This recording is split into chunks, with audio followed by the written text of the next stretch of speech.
I watch a lot of politics on Facebook, but I don't write much about politics. I really want to be viewed as nonpartisan, as rising above the fray and understanding it as if from above.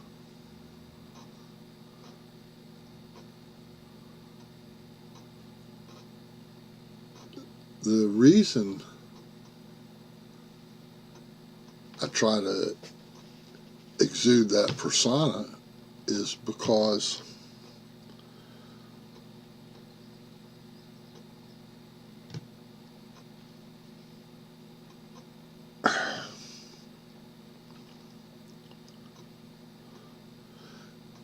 when there comes a time when I want to make a statement about a particular politician or statesman,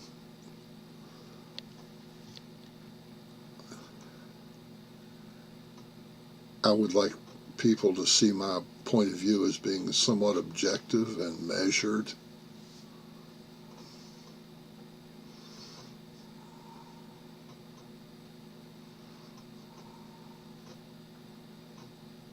I'm reminded of when Nixon was troubled and pretty imminently facing impeachment hearings. Some top Republicans from the Capitol went and talked to the president, and they said, like, they put their hand on his shoulder and said, "Dick, it's time. Fuck off." And so you see his plane leaving one last time for California, and he cleverly put Gerald Ford into the presidency. And Gerald Ford very wisely pardoned Nixon.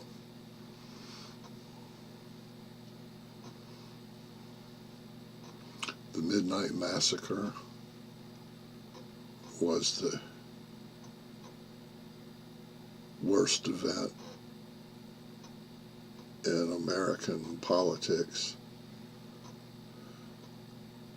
in my life.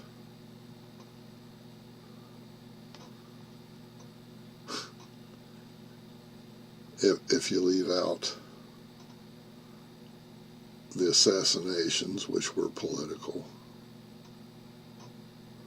I spoke without thinking there. It was a big one. The Midnight Massacre was the scariest thing I ever saw.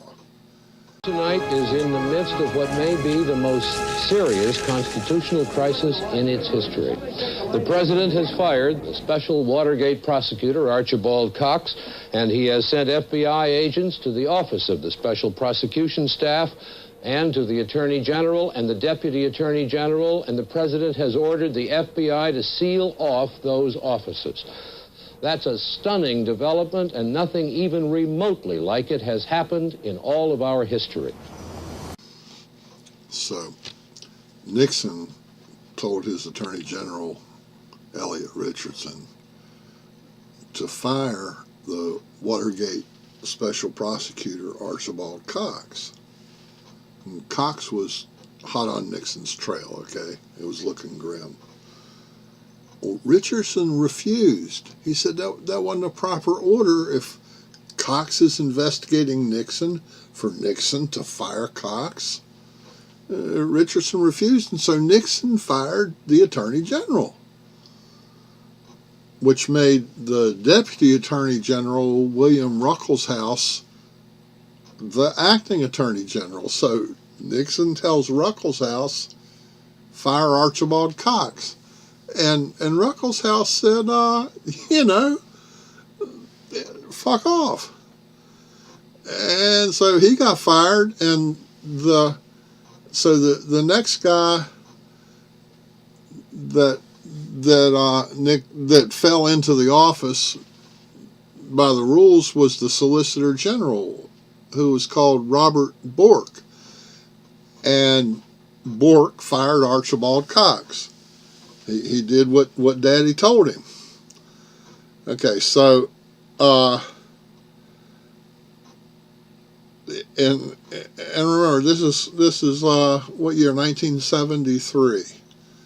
So 14 years later, Ronald Reagan had to fill a vacancy on the Supreme Court, and he appointed Robert Bork.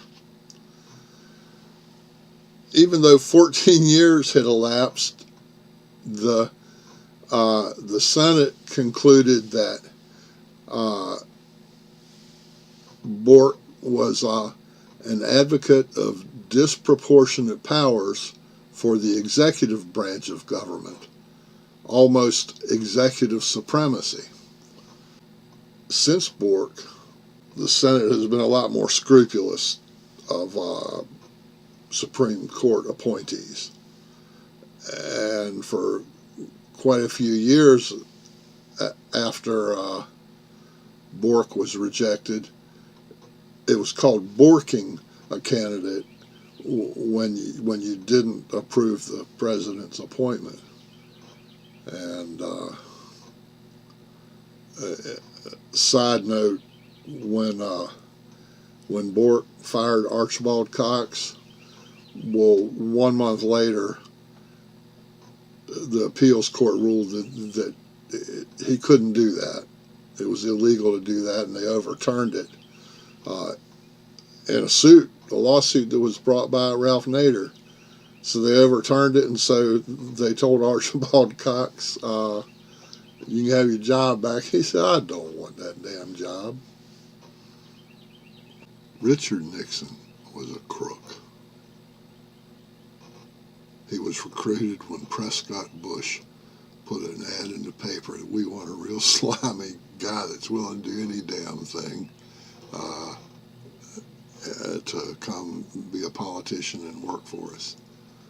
And Dick Nixon applied.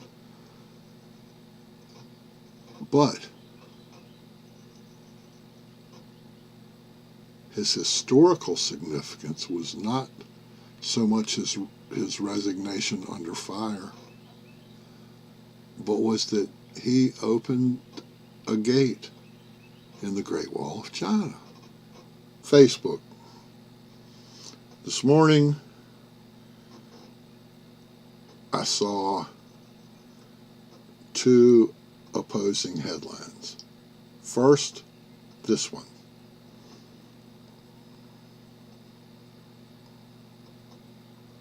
And then this one.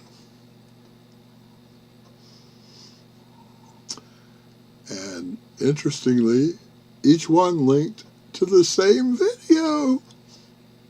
And then we're going to see it at 2:45 at the end of the round. 2:45 into the end of the round. Now look at Ali hit those blows.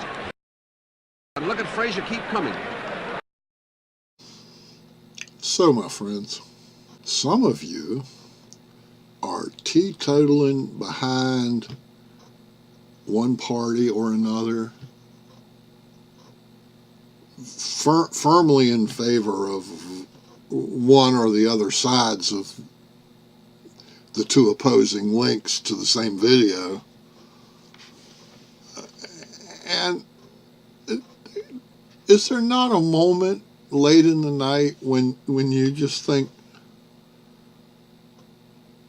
of course your side is ahead, of course your side is right, but isn't it just barely?